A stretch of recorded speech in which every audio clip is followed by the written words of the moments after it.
Bienvenue dans notre nouvel épisode, Dans les ténèbres de l'âme, trouver l'espoir dans la prière et la détresse par François Berdillan, Psaume 88.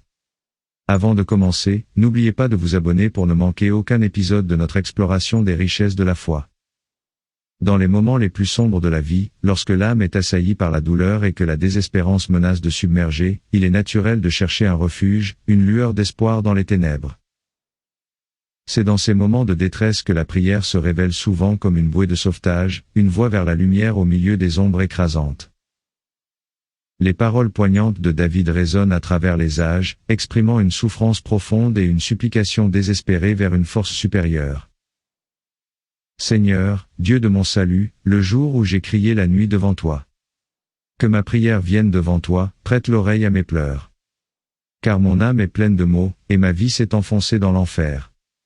J'ai été compté parmi ceux qui descendent dans la fosse, je suis devenu comme un homme sans force.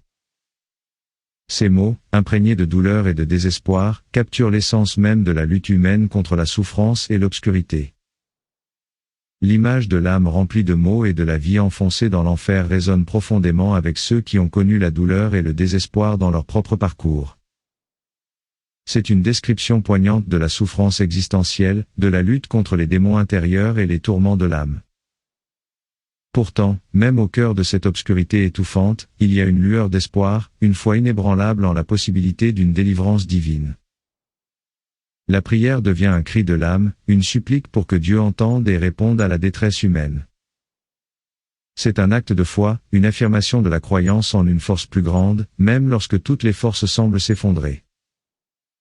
Dans cette prière, il y a aussi une reconnaissance de la vulnérabilité humaine, une admission de faiblesse et de désespoir.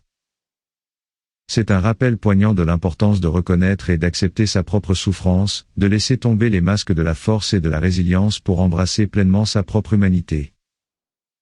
Les paroles de David continuent à résonner à travers les âges, offrant un réconfort et un espoir à tous ceux qui luttent contre les ténèbres de l'âme. Elles nous rappellent que même au plus profond de la désespérance, il y a toujours une lueur d'espoir, une possibilité de rédemption et de guérison. Et dans la prière, dans cette communion avec le divin, nous trouvons la force de continuer à avancer, même lorsque tout semble perdu. N'oubliez pas de vous abonner pour ne rater aucun épisode de notre émission. À la prochaine, pour une nouvelle immersion dans les richesses de la foi chrétienne.